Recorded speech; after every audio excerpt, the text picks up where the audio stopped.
It's Kyle here, and today I'll be reviewing Star Wars Brotherhood by Mike Chen. Really great book about Obi-Wan and Anakin. So this came out a little bit before the recent TV series, Obi-Wan Kenobi. And I would say I was actually reading it while I was watching the series, and it did make for a very good companion piece for the series. But I do want to make it clear, this book is not set during the series, but it just kind of helped you get more in the mindset of the relationship between Obi-Wan and Anakin. And it kind of made the events of the series even feel a little bit more real and emotional and raw in some ways, because you were getting this refresher and even more an in-depth look at the relationship between Obi-Wan and Anakin. So I think, I really enjoyed reading it so close to the series being out. So I definitely would recommend reading this book now, while Obi-Wan Kenobi, the series, if you have watched it, is still fresh in your mind. So timing-wise, as I mentioned, this is not set during the series of Obi-Wan Kenobi. Instead, it's actually set before the rise of the Empire, basically. So, beginning this book, to give you a timeline idea, is Anakin has just been promoted to being a Jedi Knight. Obi-Wan has just been promoted to the Council, but this is pre the events of the Clone Wars, because Anakin hasn't been assigned Ahsoka as his Padawan yet. So it's kind of basically timeline is a little bit before the events of the Clone War, to kind of give you an idea if you've watched the Clone Wars animated series. It's a little bit before that, give you a little timeline picture of it.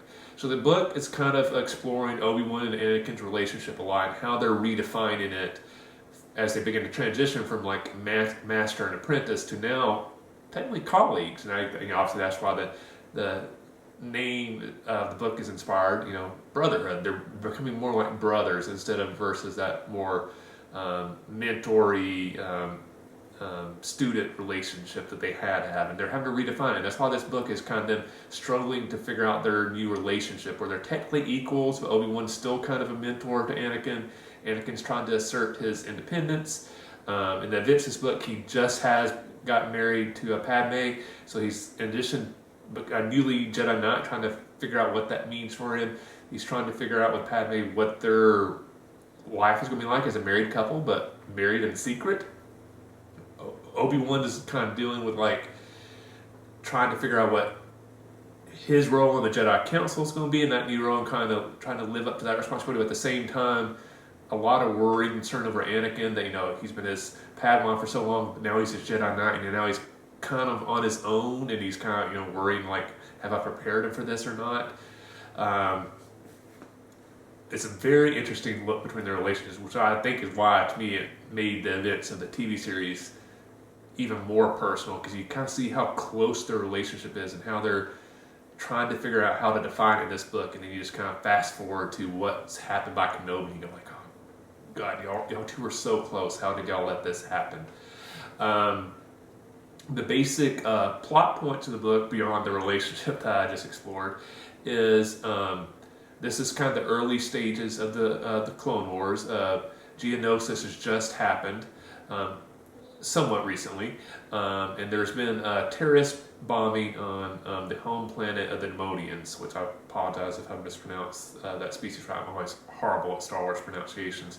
But that is the species that's kind of best known for being the species that runs the Tread Federation. So if you're familiar with that species, that is their home planet. Technically, their home planet is considered neutral, and the Separatists come out immediately and blame the Republic.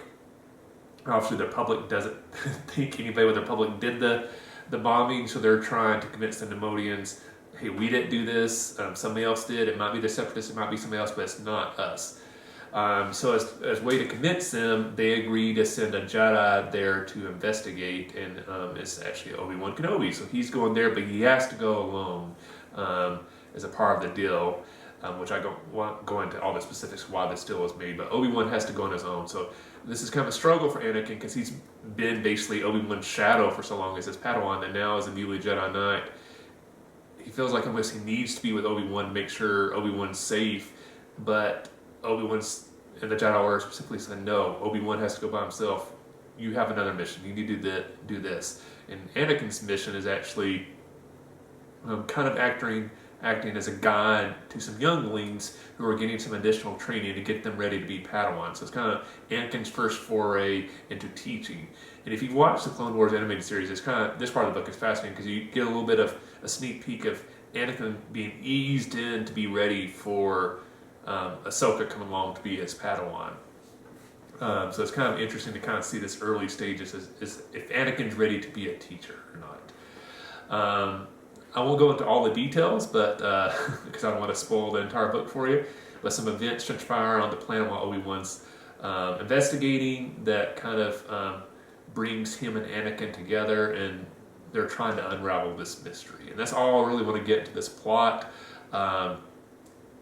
Obviously, there's certain aspects of the book you know how are going to play out, because if you've seen the movies and seen the TV series, you know which sides win, which sides lose, main characters who survive, who doesn't, that type of stuff.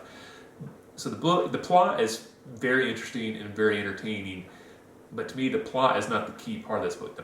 The key part of this book is the relationship between Anakin and Obi-Wan. So if you've always enjoyed that relationship, if you enjoyed seeing that in the movies, in the Clone Wars, in the recent Kenobi series, I think you will love this book. If that relationship between Kenobi and Anakin has never been your thing, this is probably not the book for you. But again, if you really have always been drawn to that relationship, I think this has quickly become a favorite Star Wars book of you. So I would highly recommend it. Really enjoyed how Mike Chen wrote the book, I should say. No complaints on that. There was nothing in the book that I'm not sure why they made this decision. I'm not really enjoying this. It's taken me out of it. Really enjoyed it a lot. Very well written, very entertaining, very fast paced. I was able to read it very quickly. I loved how he had the chapter structure. Each chapter is told from a different character's point of view. So for the most part, it's rotating between Obi-Wan and Anakin. There are a couple other characters that get a few chapters in there, but for the most part, you're getting an Obi-Wan chapter, and then the next chapter is from Anakin's point of view, then back to Obi-Wan and going back and forth. And I really enjoyed that because that kind of helped you see both characters' point of view instead of just hearing the storyline just from Obi-Wan's perspective or just from Anakin's perspective. I love that they did that. So overall, again, highly recommend this. I loved it. I would recommend, if you've seen Kenobi, to read this book as soon as possible so the events of Kenobi are still fresh in your mind. If you haven't seen Kenobi yet, I actually recommend read this book and then watch Kenobi, because I think it's a good primer for the series to kind of refresh you of how special a relationship that Anakin and Obi-Wan had. So let me know in the comment section below, have you read this book? What did you think? And what is your favorite depiction of Obi-Wan and Anakin? It is on the movies, is it the Clone Wars, is it the recent series, maybe it's the book? Let me know in the comment section below. As always, if you enjoyed this video, please hit that like button. If you haven't yet, please subscribe to the channel. I really appreciate the support. Hope you'll read Brotherhood by Mike Chen. It's an awesome book. I'll see you the next time. Happy reading, and may the Force be with you.